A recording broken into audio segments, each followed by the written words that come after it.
Hello, self, cosmos, universe, soul, Dr. Nick here. It is now, just turn down the brightness, um, Monday, October 21st, or is it Tuesday?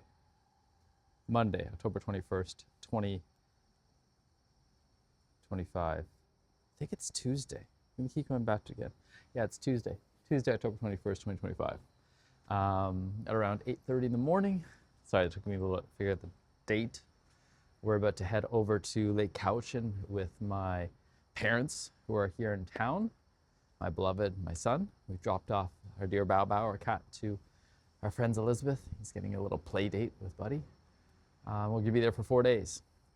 And this morning I woke up with kind of that sore throat, a little bit tightness, pain, congestion in the sinuses or the back of almost the tonsils, reminding myself that body is feeling something, not 100%, reminding myself that my boundaries especially, and this is not to blame my parents, just to notice, when my parents are around, something happens physically, and I'm tuning into something. My old pattern from growing up, again, not blaming, just noticing, this is me noticing, doesn't mean it's the truth, it's the story, is that I would pick up on whether it's emotions, tension, stress, grief, sadness, shame, anger, rage, all those things, and some alchemy, and almost always I get some form of sickness. I remember the time I got them to come and rent an RV, and I got sick just beforehand. We didn't get to go anywhere to return it. It was ridiculous.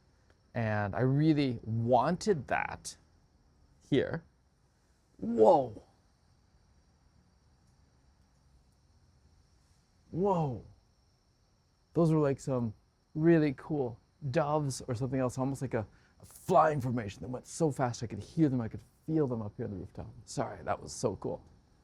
And I'm glad I'm responding real time because this is my magic mirror work. The person who knows needs to hear this story is me. And sometimes I forget I'm telling who I think is you, an audience. So I'm getting to experience that. I get to experience it again. I tell myself I'm wanting to do this, and then I block myself. And it's the same thing with this trip. I'm both wanting to do it and I'm blocking it. And how do I be with both, not thinking it's right or wrong? We're gonna get there. I have no doubt we're gonna get there. Let's see. Let's turn down the noise cancellation because I don't need it. It's super big. And be kind and be patient. There's no rush here. There's no right answer. I'm like, oh, we can go there. We can talk about money, Bitcoin. We can talk about old stories. That's what I want to really highlight. As I want to remind them, I want to hear stories that I wouldn't be able to hear in any other way, and not just the familiar stories because we've gone down those paths. Rather, what are the unusual stories that might come up and that you might want to share, and even the ones that you might not want to share. Stories not just from my childhood, your own childhood, your own patterns, because part of it is noticing the patterns that have come up. And I'll share with them a little bit about what I get to see and witness, why I like spending time with family, and some of the cheekiness that I have. Like I love watching family because it's reminding me of the patterns I have. And as I do that, I can have less judgment, more compassion, and more understanding of myself at the same time as understanding of them. Because when I'm judging them, what I'm really doing is I'm judging myself. And I chose them. So I chose them. I chose to create these patterns, to be able to notice them, to be able to practice them, to now be able to let them go and say, now what? Right? And it's listening to even this podcast to this young lady who has an autistic daughter, or a daughter with autism, and saying, I chose this. I chose to come here with this disability, and I chose to be a teacher. So cool. And I'm seeing that more and more. How do I best unlock my own gifts, and in so doing, best help others to unlock their gifts? And a big part of it is having gone through my own, and I'll call it the dark night of the soul, I'll call it the stuckness, I'll call it the people pleasing, I'll call it the overriding. And in all those ways, I'm a facsimile of my parents. Wow. I love the wows. There's a really cool spider web there in the corner that I'll probably take a picture of afterwards because it's like, it's got so much of these like, let's see, I can't change the camera. No, it's got so much of these little droplets of water because of the rain that's been going on. I'm getting to have a little fire in front of me, reminding me to move this energy. I'm getting out in the sunshine again. I didn't really get out in the sunshine at all yesterday, and that was probably part of it too. I just felt so tired. Oh my God. And today I'm going to remind myself to rest when I can and be present when I can and not feel guilty about the in-betweens.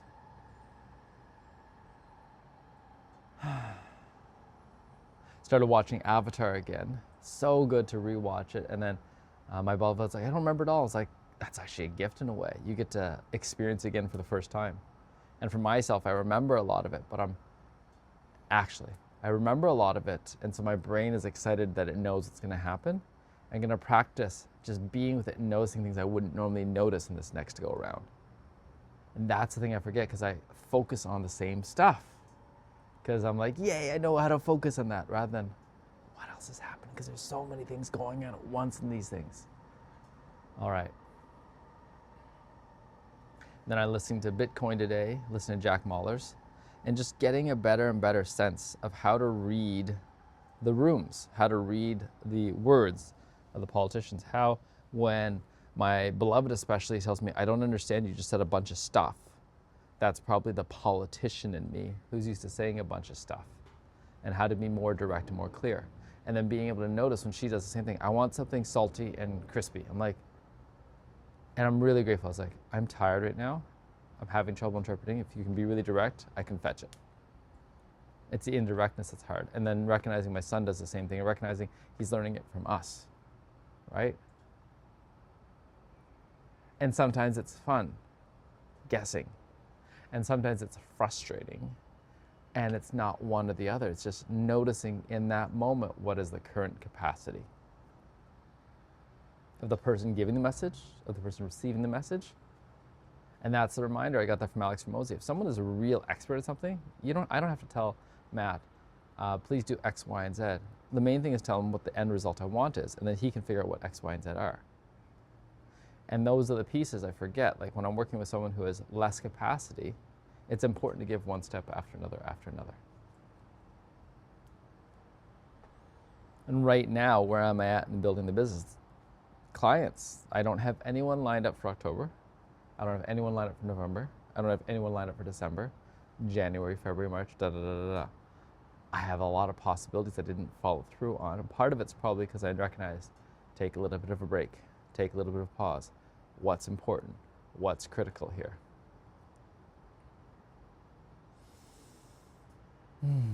First version of the website, have Matt walk Iris through it.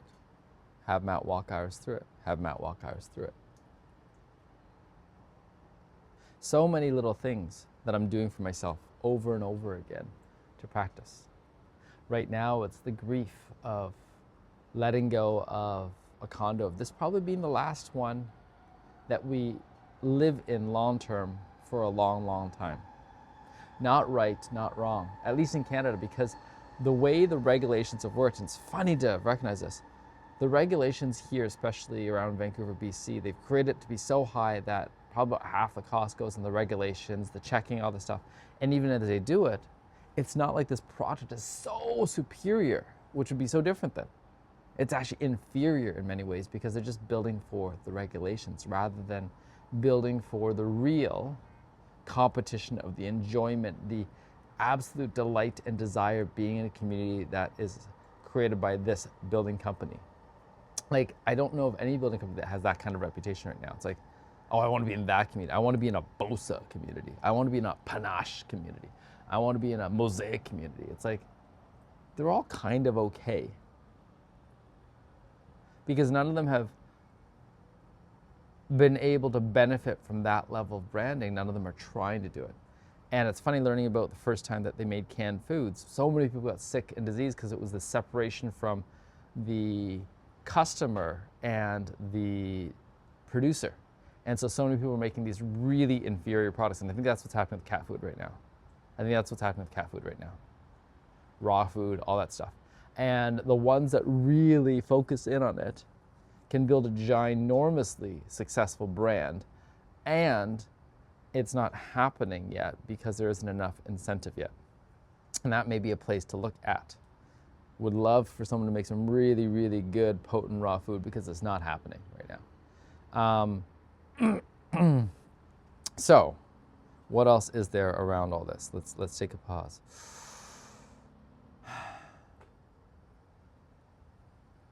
So I'm saying all this because I'm recognizing the downside of increased regulation. I used to be total regulation. Let's regulate everything up the wazoo because I don't know everything really good.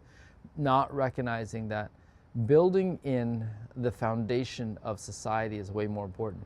And that is the part about education that's missing. We're focused so much right away on how do I get them reading? How do I get them ahead? Whether it's riding a bike, swimming, anything that I can say to be able to share with someone, my kid is on the curve, ahead of the curve, rather than, it doesn't fucking matter. It really doesn't, whether you read 6 months early or not. Whatever you're actually excited or interested in, if you have been given the environment, you will get there.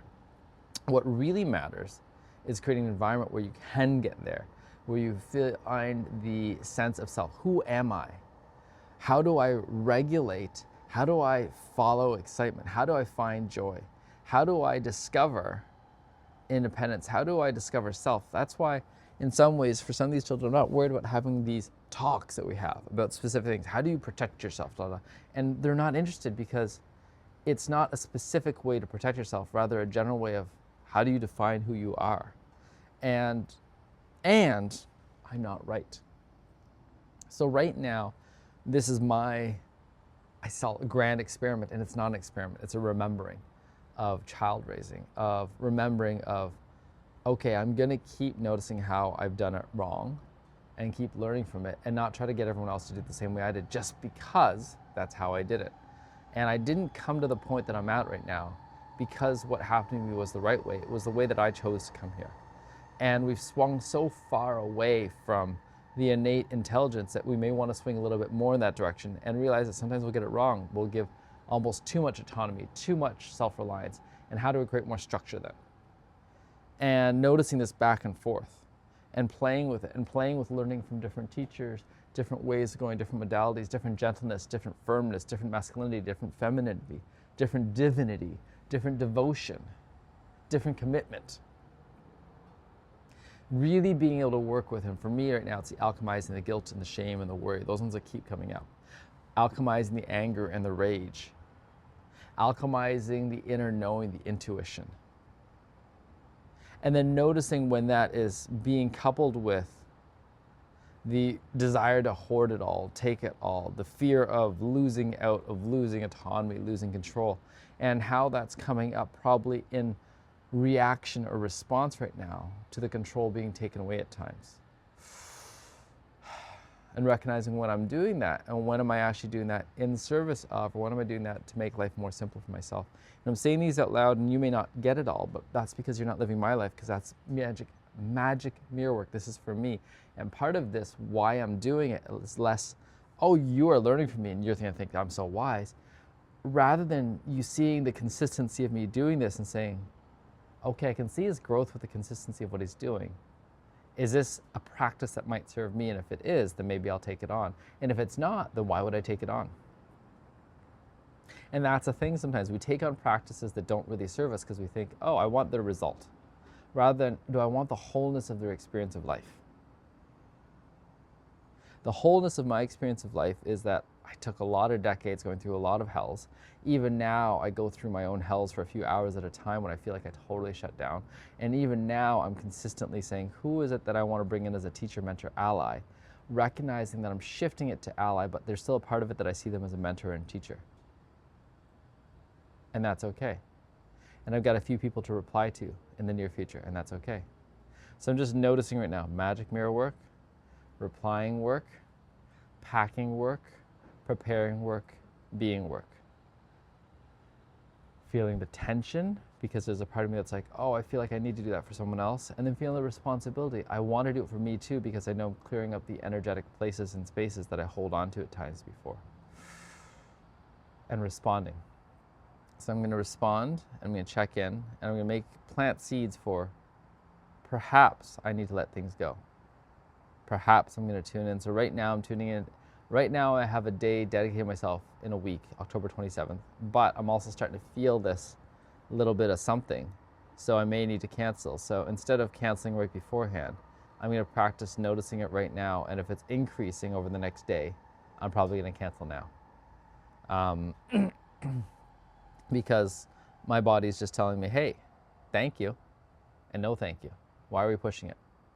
What's the rush? What's the rush? Why so serious? All these messages are coming up for me. What's the rush? Why so serious? All right. Anything else? Clean up the room, clean up the home, declutter, sell, let go, burp. Thank you, thank you, thank me, thank you. All right, ciao for now.